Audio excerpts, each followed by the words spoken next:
Chapter 10. Red. Hey pal, what do you want here? Artyom looked at the man who had asked, a raspberry red star drifting in a blurred haze. He shrugged. Weary flagstaffs with faded red banners stood slanting crookedly beside the archways.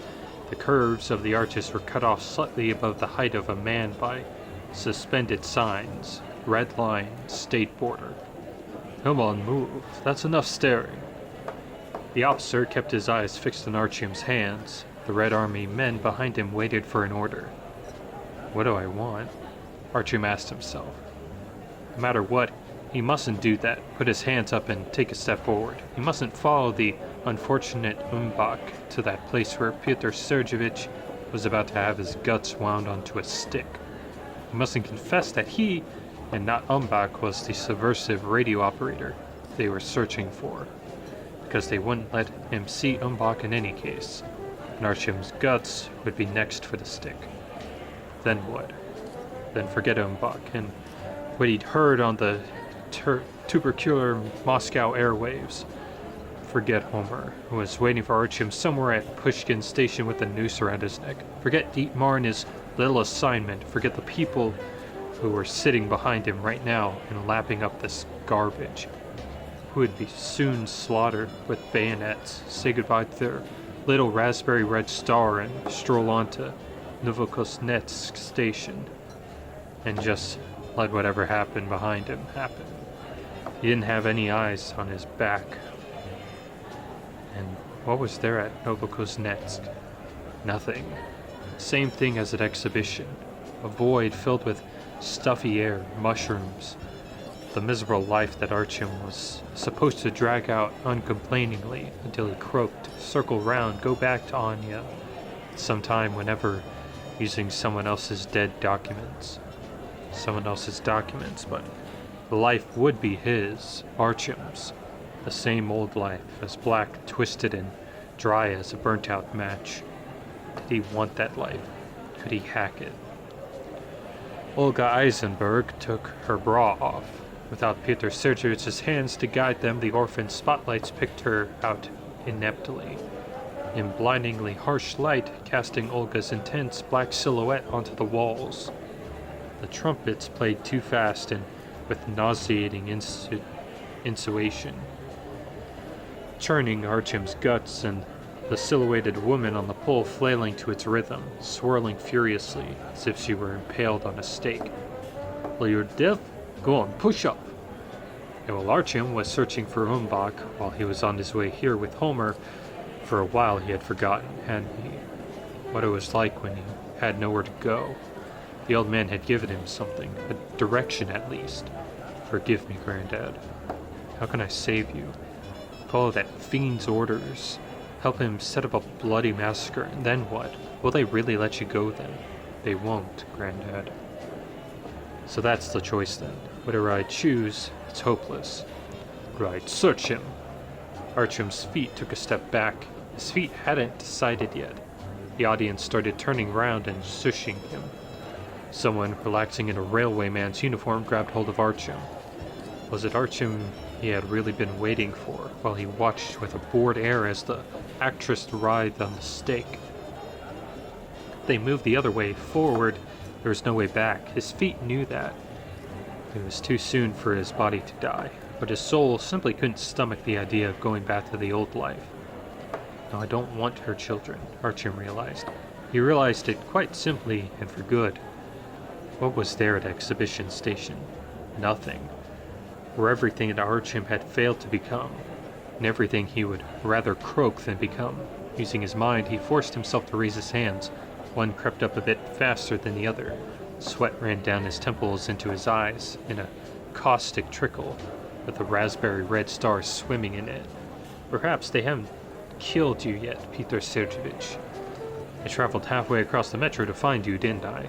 And I got here. Now there's nowhere for me to go on to. Come on now, they haven't killed you, have they? I have some information. What are you mumbling about? Artyom sensed a spider's gaze from the audience, making his skin creep, so he said it again in the same quiet voice. I have important information. about a planned armed coup by the Reich. I want to talk with an officer of the State Security Services. I can't hear you. Artyom wiped away the sweat and took a step forward.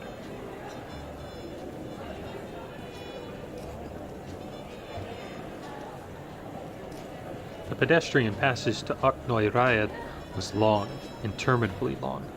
It had been built especially for Artyom, to give him time to change his mind. From the outside of the border of the Red Line, it looked flimsy, a movable barrier and a couple of sleepy soldiers, but on the inside, where other outsiders couldn't see, there were 3 layers of fortifications with sandbags, barbed wire, and machine guns. The gun barrels were staring at the walls, not inwards or outwards. They didn't know yet which direction the enemy would advance from. There were twin profiles stenciled in paint on the walls, 2 awfully similar bald, scowling men with fat cheeks, like a blurred image embossed on a metal, one of them either protecting or eclipsing the other. The Moskvin cousins. Artyom knew that.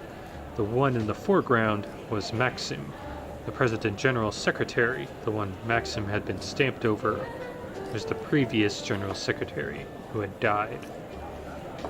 Every step away from Petronaya Station, he heard the Bolshoi Theater's perverse trumpet less and less clearly, because tearing along the passage from the opposite direction from Marx Prospect Station straight into his forehead, getting louder and louder, was the bracing polyphony of a bravura march generated by an entire military band. At the point where the second third of the passage began, the orchestral march collided with the languorous trumpet and drove it back out into the theater. The place was lit miserably. There was only a mote of light along the barbed wire, and beyond that the gloom was as thick as jelly until the next strip of barbed wire. They didn't meet any live people along the way, only sullen soldiers. Artyom was straining on the leash, eager to resolve his fate, but his armed escorts had no intention of hurrying. Their own fates were too indefinite. He barely managed to hold out until Max Prospect and Oknoy Rayad, until the very last border post, which looked just like the first one, so flimsy that a good hard puff would demolish it. Nothing else could be seen beyond it. The steps hid everything, and that made it seem as if no one here on the Red Line could give a damn for Tetronaya. But the band was absolutely genuine, and it was standing right at the entrance beside the border, tootling and jangling and drumming. It made Artyom want to straighten up and square his shoulders, despite himself, and of course no trumpet or any other theatrical sounds could force their way through that. The station, as cozy, homey, and small as all the other earliest stations in the metro, was full of people who were all the same color. It wasn't dirty here, and there wasn't any water running from the ceiling. The lamps were lit, everything decent, decorous, and short. But when the orchestra fell silent for a second to swap one march for another, the station's other voice could be heard, an unusual voice, instead of the hubbub people are supposed to make. Oknoy Rayad was filled with a constant rustling. People rustled as they glanced round in the winding queues, where each of them had a number written on his hand. In the entrances of the archways, people rustled papers at tables, performing some kind of bureaucratic function that Artyom didn't understand. The women rustled and children rustled, and suddenly, when the drums and timpani were catching their breath, the station was no longer bright, clean enough. But then the orchestral conveyor belt started up again, and the merriment that it delivered changed the station back. The little lamps burned more brightly, the lips of people walking by stopped drooping, and the marbles started gleaming. There were slogans to buoy up the mood too, also stenciled in block letters. With the Red Line, we will wipe out poverty, illiteracy, and capitalism. No to the plundering of the poor, yes to the universal equality. Their oligarchs eat our children's mushrooms. A full ration for everyone, and Lenin, Stalin, Moskvin, Moskvin. A bald Lenin and mustached Stalin hung in the gold frames on the end of the wall of the station. Standing beside them was a guard detail of pale little boys with little red rags around their necks, and they were flowers lying there, plastic ones. The locals didn't seem to notice that Artyom was under armed guard, while the people he strode past somehow found more interesting business to distract them. He wasn't able to meet anyone's eyes at all. But the moment he was past someone, the nape of his neck started burning as those scattered glances were immediately focused into it in intense beams by the lenses of their curiosity. He walked along, trying to reach an agreement with Pyotr Sergeyevich that he wouldn't die for a little while longer, or go anywhere. That he would wait until Artyom got there. No more than an hour had gone by, so there was still a chance. The Committee of State Security was located on the underside of the station, below the floor that the monochrome citizens traveled across. There was another level with low ceilings that no one knew about, and the entrance to it made it look like a cupboard, a place for sticking mops and buckets. Inside, however, everything was familiar, the same as everywhere else in the world. A corridor painted with linseed oil paint, green up to waist high and white above that, plasterwork turning brown from the damp, the eternal dangling light bulbs, and a line of rooms. An escort unlocked one and shoved Artyom into it. I've got urgent business, something urgent to report. They report many things in the army, he was told with a wink. In this place, you report people. The iron boot on the outside of the door clattered in his ears, scraping across his naked nerves. He looked at his cellmates, a woman with mascara eyes and a chemical yellow fringe of hair, with all the rest gathered into a little clump at the back of her head, and a morose, undersized man with white eyebrows and eyelashes, and a hit-and-miss haircut. He had tough, tan leather skin like an alcoholic's. Umbach wasn't in the cell.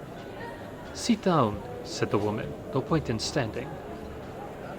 The man blew his nose. Artyom eyed the bench and remained standing, as if that meant he wouldn't have to wait so long for them to see him, listened to his story, and agreed to let the radio operator go as free as a bird. "You think they're going to sort everything out straight away, right now too, do you?" The woman sighed. "We've been stuck in here like this for more than 2 days now. Maybe that's good. The way they sort things out here, it would be better if they didn't bother." "Shut up," the man groaned. "At least now keep your mouth shut, will you?" "Did they bring an old guy in here before me?" Artyom asked her. "With a mustache like this?" He demonstrated with his hands in the feeble way that Umbach's mustache dangled. "No, they didn't. There wasn't anyone without a mustache either. We're stuck in here on our own, snapping at each other like that." The man turned away to face the wall and picked at it with his fingernail with an air of loathing. "And what have you done?" "I haven't done anything. I've got to get the old guy out." "And what's the old guy done?" Artyom looked at her flesh-colored tights, scarred all over with darns, and her hands, blue blood flowing just under the surface of the skin, bursting it open.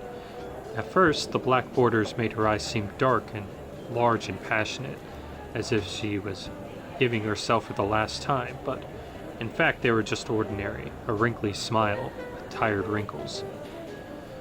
"The old guy hasn't done anything either. We're from Tetronaya, actually. We were just getting on with our lives."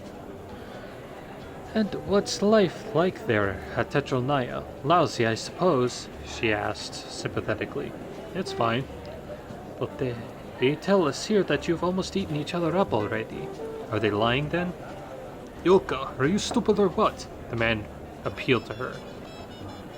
"We have a good life in here," Yulka said, remembering. "Basically, we couldn't give a shit how things are at your place." She paused and asked doubtfully, "Do you have to queue long for mushrooms?" "What do you mean, queue?"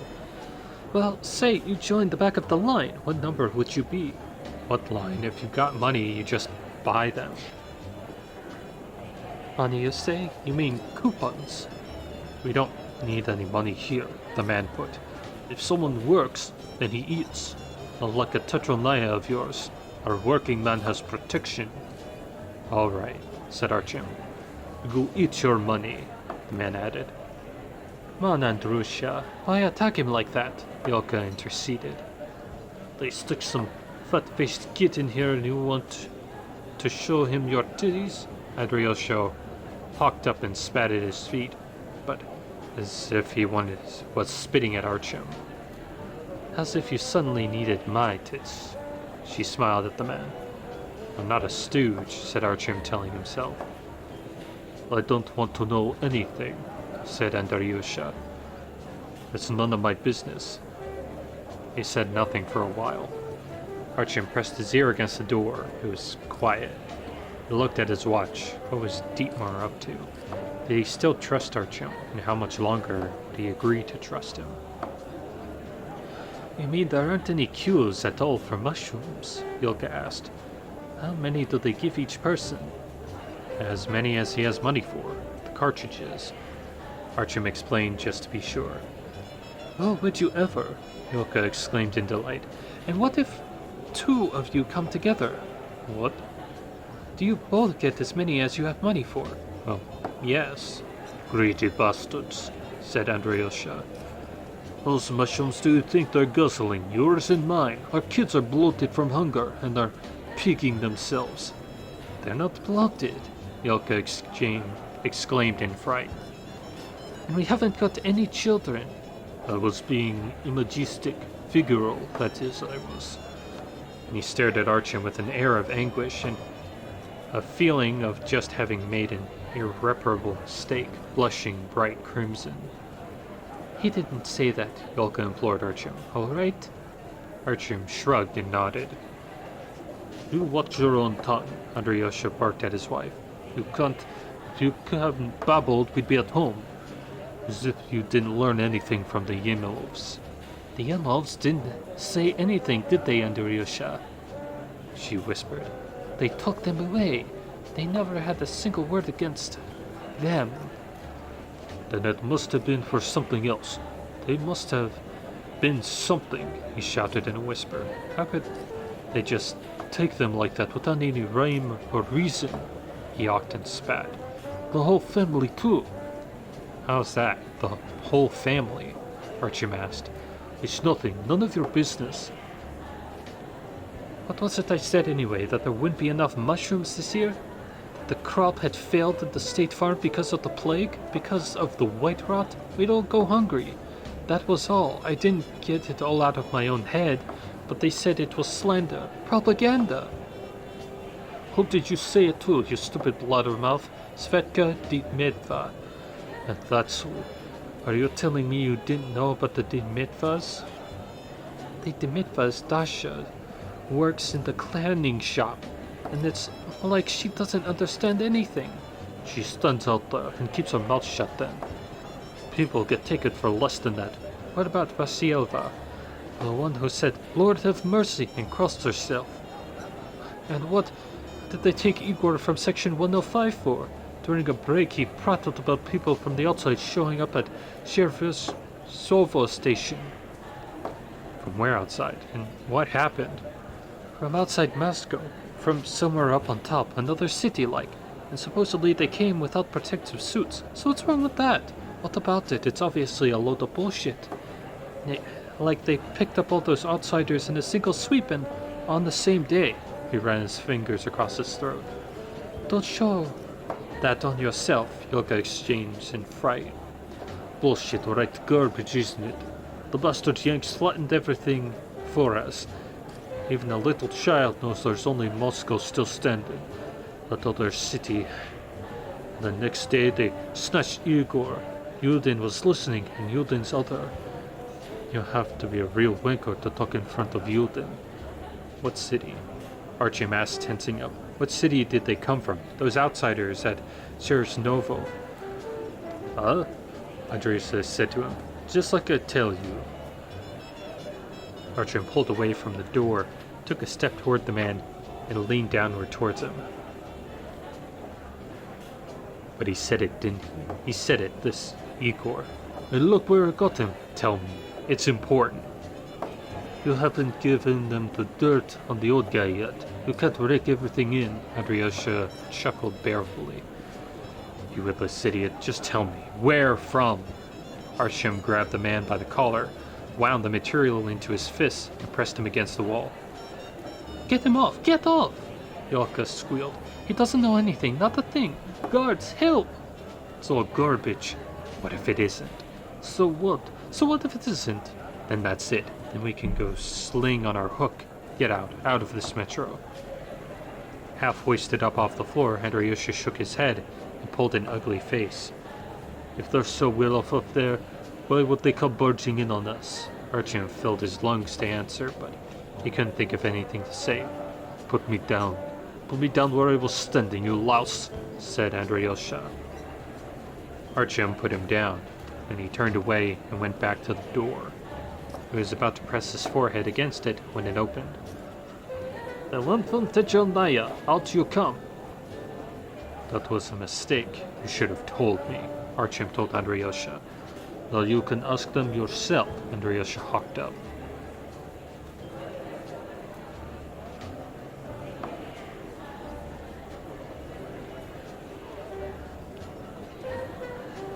Here you are, Comrade Major. This is the subversive. Where are his bracelets? Let's have him in bracelets. The handcuffs clicked on.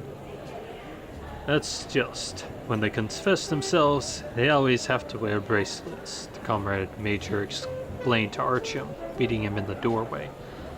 Call me Gleb Ivanich. And who are you? But Artyom already knew what this Gleb Ivanich. He knew his hoarse, low voice and his laced-up low boots. Fyodor Kolesnikov, the name in the dead man's passport. Well, Fyodor, let's hear it. Gleb Ivanich was stocky and hearty, a beef bred.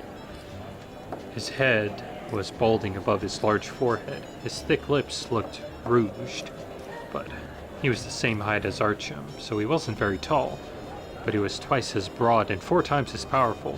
His tunic wouldn't close on him. The collar was too tight for his bull neck, and his trousers were hummocky. Gleb Ivanich sat down at the desk and left Artyom standing there. You picked up the wrong man. What wrong man? The major asked cautiously. Umbach, at Tetronaya, he's not guilty of anything. You confused him with someone else. Who should we have picked up? Someone else. Ah. And have you come to get him out? The major was bored immediately. He's no saboteur, he's a technician in the theater, Artyom told him. Well, he confessed to being a saboteur. Well then, that isn't true. He slandered himself. That's his problem. We've got everything signed off. So now what? The room was spacious, but simple to the point of severity. The linoleum on the floor was curling up. The safe in the corner was a gray cube. Only the desk was luxurious, a trophy item. There was a double profile on the wall. That was everything. Oh, but no, not everything. There was something ticking, too. Artyom looked round. Behind him, there was a clock hanging above the door, one that he'd seen not so long ago, in a completely different place. A simple clock, a piece of glass set in blue plastic. The dial had an image of a shield with a sword thrust through it, and some letters in a line, all capital letters with hyphens. VSHK, NKVD, MGB, KGB. It was 10 minutes to 10. In a hurry to get somewhere, Fyodor? The major asked him and smiled. Are you late? That's an interesting clock. A first-rate clock. And from this clock I gather I have business waiting for me. Is that all you have to say, Fyodor? I'd like to carry on with you later. I need to talk to him. Oh, well, there's no way that can be arranged. Who is he to you? A relative or a colleague? What has he confessed to you? He isn't a saboteur. He's never been to the Reich. It wasn't him you were looking for. It was someone else. No, Fyodor, we were looking for him. Peter Sergich. And the Reich hasn't got anything to do with it.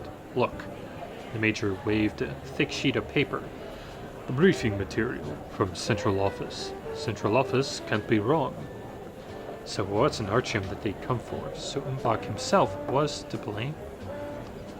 Is that all? Gleb Ivanich got up. I have an appointment at 10. He leaned down to the safe, fiddled with something. The door creaked.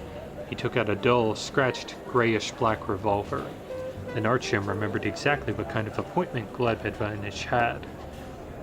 And what will happen to him now? To Peter Sergeyevich? Artyom asked with a dry throat. It's the supreme penalty for him, the major pronounced. All right, Fielder. Wait until tomorrow. We'll talk tomorrow. I have a feeling it will be quite a long talk. You want to tell me something, but you're hemming and hawing. I've got to speed you up somehow, but as luck would have it, time's too short today. Business to deal with. He rummaged in the safe, took out a handful of little brass plugs, and tipped them onto the desk. He swung open the cylinder of the revolver and started stuffing it with the blunt-nosed death. 1, 2, 3, 4, 5, 6, 7. And there were more left on the desk. You mustn't shoot him, Artyom shouted. Umbach. Why? He has information. He's a radio operator.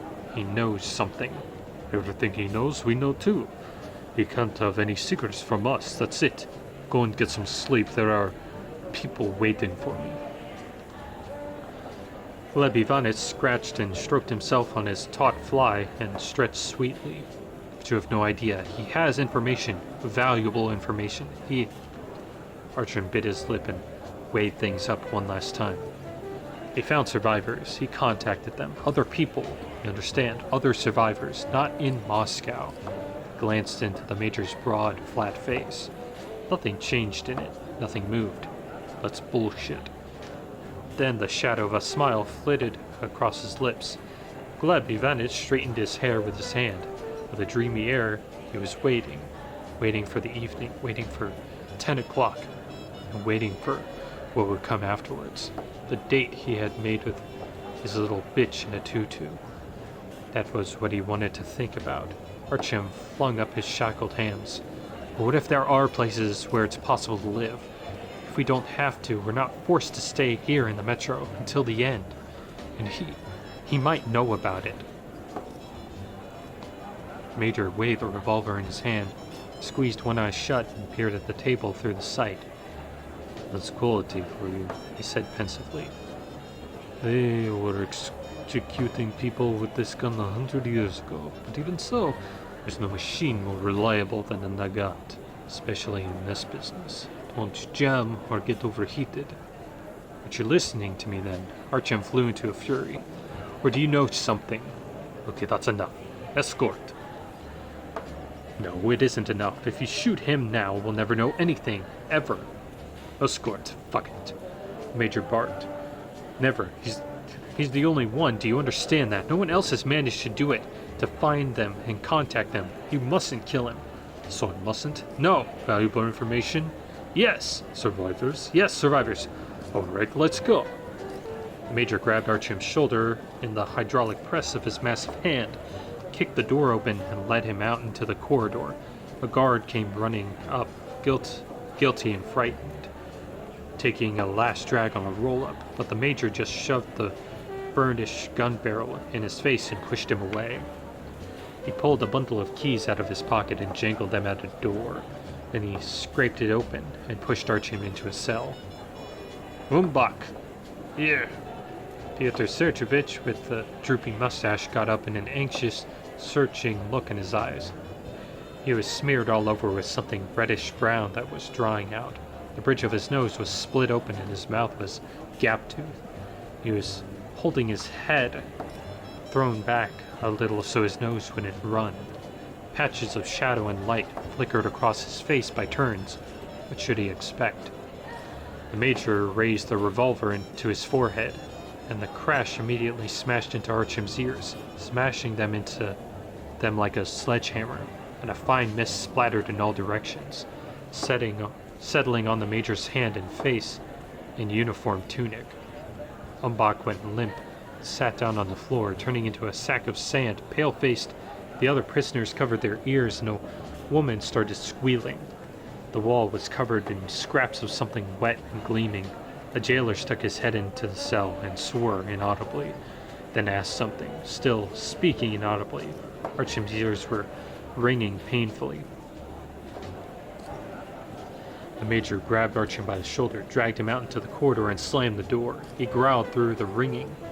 Who mustn't? I mustn't? Me, you little son of a bitch, I mustn't? A sick, dizzy feeling. Archim swallowed it down, held it inside. If he puked, it would be a sign of weakness. Lead out the condemned prisoners, as many as possible, the major shouted to the jailers, his voice barely audible through the ringing. How many are there? There were 7, including Umbach. Just right then, 1 cylinder will do it, and wash down the cell. The major took a step forward and stood right in front of Archim's eyes. Bring him with me, he told the men who came running up from the guard room. They went back into the office. You'll say I shouldn't, but I should. I should shoot you, and in public. An execution is the useful thing. Every damn bastard thinks he's playing the lead in this movie shoot about him. But there, just look at the way people turn into sacks of shit. Click, all done and dusted. Now you won't go getting above yourself like that. He picked a cartridge not yet allocated to anyone up off the table and stuck it under Archim's nose. Look, that's for you. I wanted to take care of you tomorrow without hearing things, you and your raving nonsense, but you just go looking for trouble. He jerked out the cylinder and rammed Archim's own personal cartridge into it. Put him with the rest. No! Archim shook his head, buzzing head. No! Get out there. Today, right now, the Reich is going to Tetronaya. Get out there, you bastard. Umbach. He's their agent. He was. I had to get him out of here. I'm a spy too. You're a blubbermouth. Wait. Everything I said about the radio operator was a lie. Don't kill me. Really, I swear. There are 2 groups there now, mining the passages. Gleb Ivanich finally turned toward him. What for? They're going to take Tetronaya, aren't they now? They've got a assault brigade standing in the tunnels at the ready, and 2 sabotage groups at Tetronaya. In 5 minutes they'll be there. What did Umbach do? Why him? He's a radio operator. He was supposed to receive the signal to start. And you? I'm attached to him, his liaison. Who sent the assignment? Who briefed you? Dietmar. We're acquainted. The major was transfixed. The clock above Archim's head kept counting. Exactly the same kind of clock as the Hansa major had. Only the ending of the abbreviated history of the Cheka was different, premature. But you're here, aren't you? We have you. And we have Umbach, so they're still waiting. How long will they wait? They were supposed to strike before the end of the performance. If we drag it out, they'll send someone to check, and they'll blow the place up anyway. Major's eyebrows knitted together. Do you know what the others look like in the 2 groups? I know the leaders. Will you help? Archim nodded, once with a stiff, rusty movement. We won't be able to get the men together as fast, the major said out loud. We have to drag things out. We have to drag them out. Archim wanted to suggest something, but he was afraid. The major would do the opposite, wouldn't he? He had to think of it himself. Think, Major, think. Well, how about disinformation? Tell them the groups have already been neutralized. How? There's no time. Archim wanted to squeeze his eyes shut, hide, screen off his insides so the major wouldn't guess at his suggestion, his prayer, but he made himself keep his eyes wide open, as if he was inviting Gleb Ivanich into himself. And the major clambered inside Archim through his pupils, scraping through the cornea, smearing everything in there with a fine spatters of Pyotr Sergeyevich. Have you got the password or a response for radio communication? He eventually decided to ask. Archim tilted his head forward without saying anything, and he cautiously raised it again. He was afraid of frightening off the major's decision, the only one that would save Archim. Let's go.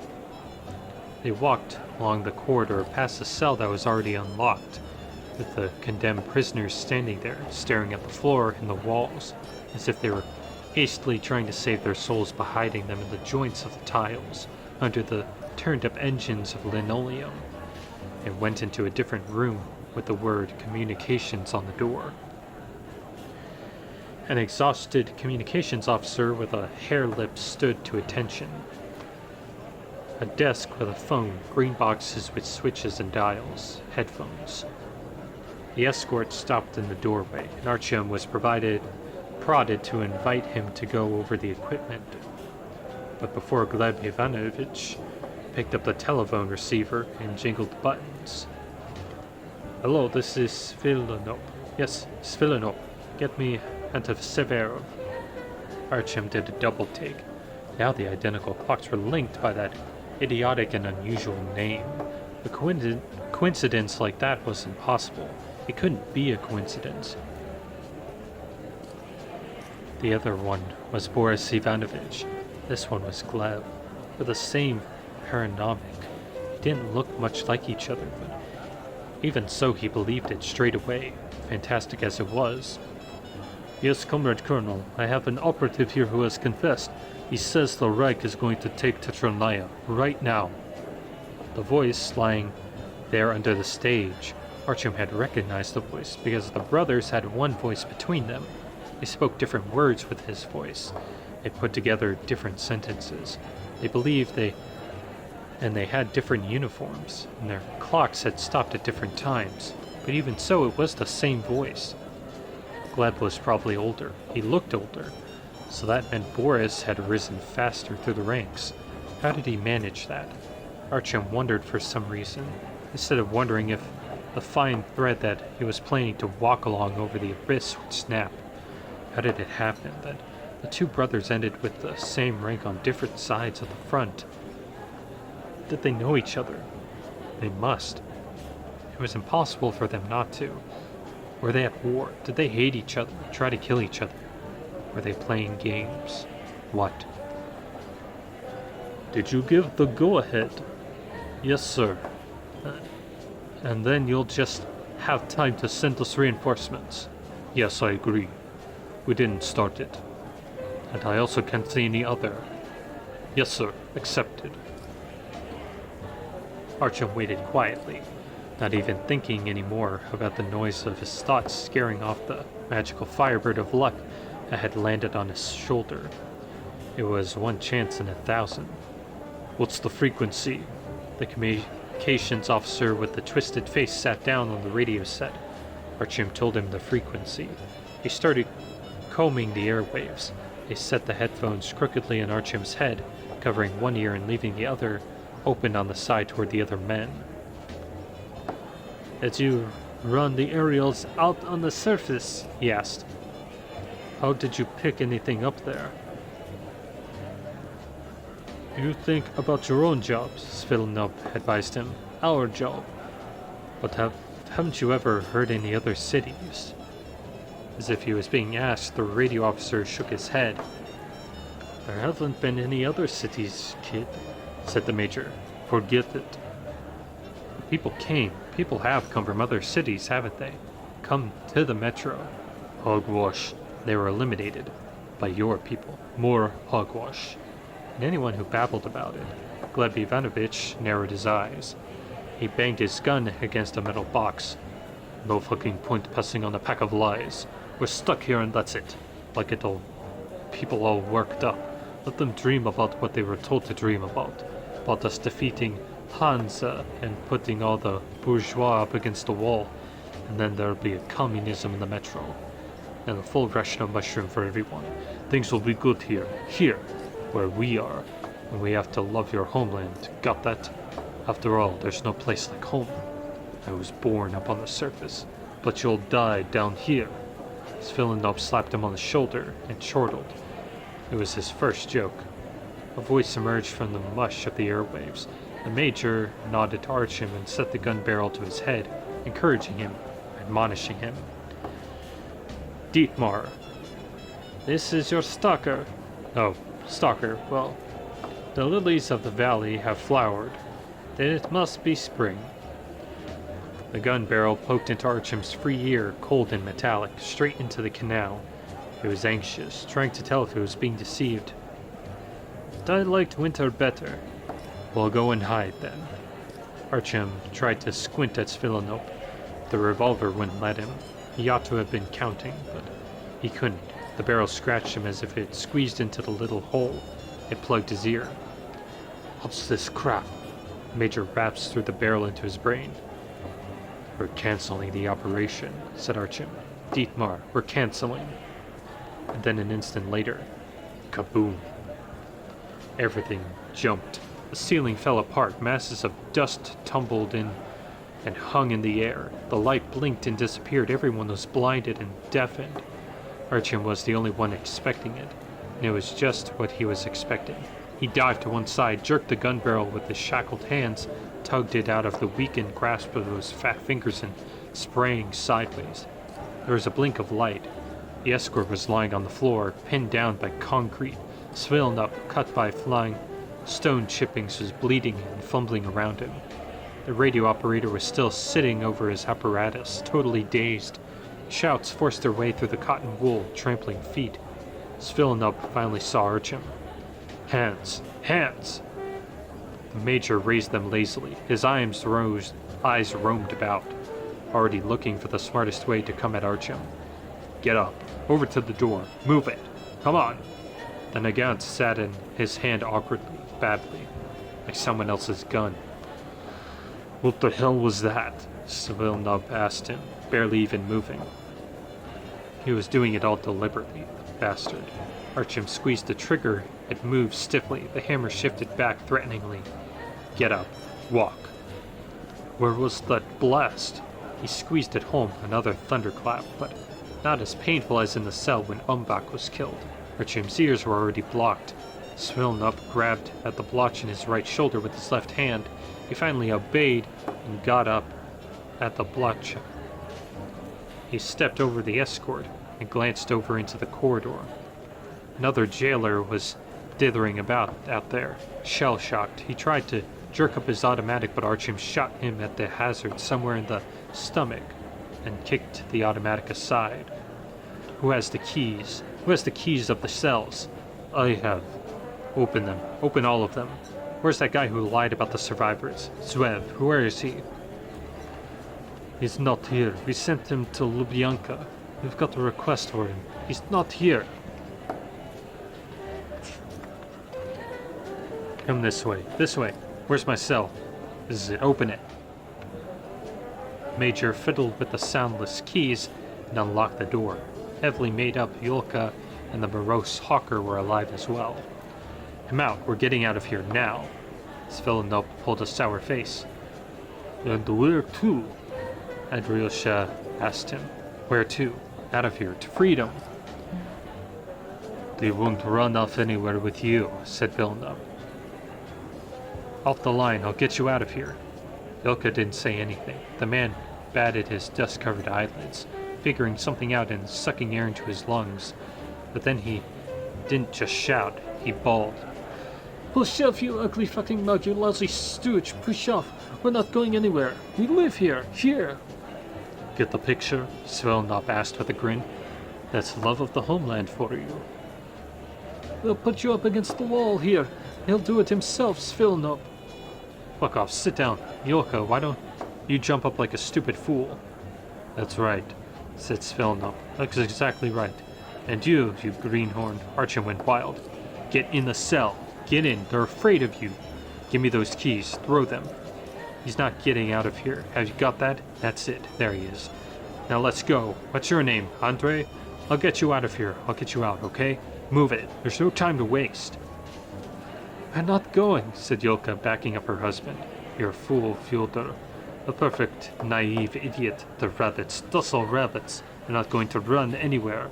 What do you mean, rabbits? They're docile. Here, look. Svilanov hiked up Yulka's dress and tugged down her darn tights and panties, exposing her ginger curls. She just put her hands over her mouth. Well, Svilanov shouted at Andriusha. Are you just going to stand there? He squeezed Yulka's flabby backside with his massive hand and stuck his fingers into her crotch and worked them about there. Well, still standing there? Alyosha stared down at the floor. You shit. Svilnup slapped him with his left hand and knocked him to the floor with that single slap. Go on, you little shit, run. Grab your fingered wife and run, huh? Alyosha walked over to the bench, sat on it, and started feeling at his cheek. Yelka howled quietly. Her mascara was running. Nobody will follow you. You're lying. You bastard, you're lying. Someone was running along the corridor with his boots thudding. Surely reinforcements couldn't have arrived already. Artyom fired in that direction, into the dust. Someone in there ducked down and hid, or someone else died a random death. Where was it the condemned prisoners had been? He bounded along the corridor and found the cell. The door is wide open. There's no armed guard. They were all standing inside, 6 of them, 2 women and 4 men. Run, come on, follow me, I'll get you out. No one believed him. No one moved. They'll shoot all of you, put you up against the wall. Well, what are you afraid of? What have you got to lose? He didn't even answer him. Svilnup was coming towards him along the corridor, swaying, sniffing at his hand, smiling. Rabbits. Rabbits. These have already tried it once. They know how it will end. Foul bastard. You go ahead, open all the cells. Go on, kid. Set them free. You've got the keys. Over there and the gun. You're in charge, huh? Shut up. Svilnup moved right close, filthy, gruesome, squat, and Artyom took a step away from him, then another. Nobody will follow you. Freedom, fuck it. A hero, fuck it, a liberator. He was taking you all out to be shot, Artyom shouted to the condemned prisoners. Now, right now. But now maybe they'll pardon us, someone mumbled. We're here, aren't we? Not going anywhere. Maybe, Svilnup agreed. Anything's possible. Now do you understand, you shit, do you? You understand everything? Artyom shot him in the chest, fired into the center of this man, and the little bullets got stuck in him. He staggered and laughed again. When Artyom squeezed another bullet for him from the unfamiliar, untrustworthy revolver into his stomach, he couldn't shoot him in the face. He couldn't look into Svilnup's eyes, into his confident, insolent, domineering eyes. Even so, Svilnup only fell reluctantly. Well, Artyom asked the condemned prisoners again. That's it. He's finished. Let's go. This one's finished. There are others, someone mumbled. Where will we run to? There's nowhere to go. Above them there was shouting. Then commands were barked. They'd start coming down in a moment. Well, stay here, then, all of you, Artyom yelled at them. And croak here. If you want to croak, then croak, like shit. He stuck the barrel of the Nagant into his trousers, picked up the shot guard's automatic, and found the keys for the handcuffs, but he didn't have time to take them off. Guards were already running toward him. He sprayed bullets from the automatic, made it through the corridor unharmed, scrambled up the steps, and darted out into the station hall. Smoke, grime, and turmoil. The band was still thundering away cheerily, like on the Titanic. The mine had detonated where Artyom had stalled it, at the lower end of the escalator, behind the screen directly above the cells, but it hadn't brought everything down. Instead, it had blown out the gates just as he'd hoped it would. It was a good thing the station wasn't too deep underground and the signal had got through. It was a good thing Dietmar didn't trust him, his hireling, and gave him a radio-controlled mine, not one with a timer. He reached the brake, pushed aside the bustling rescuers, covered in white dust, and shot up the steps. That idea didn't occur to anyone else there apart from him. Thank you. That was Chapter 10 of Metro 2035, titled Red. Thank you for listening, and good night.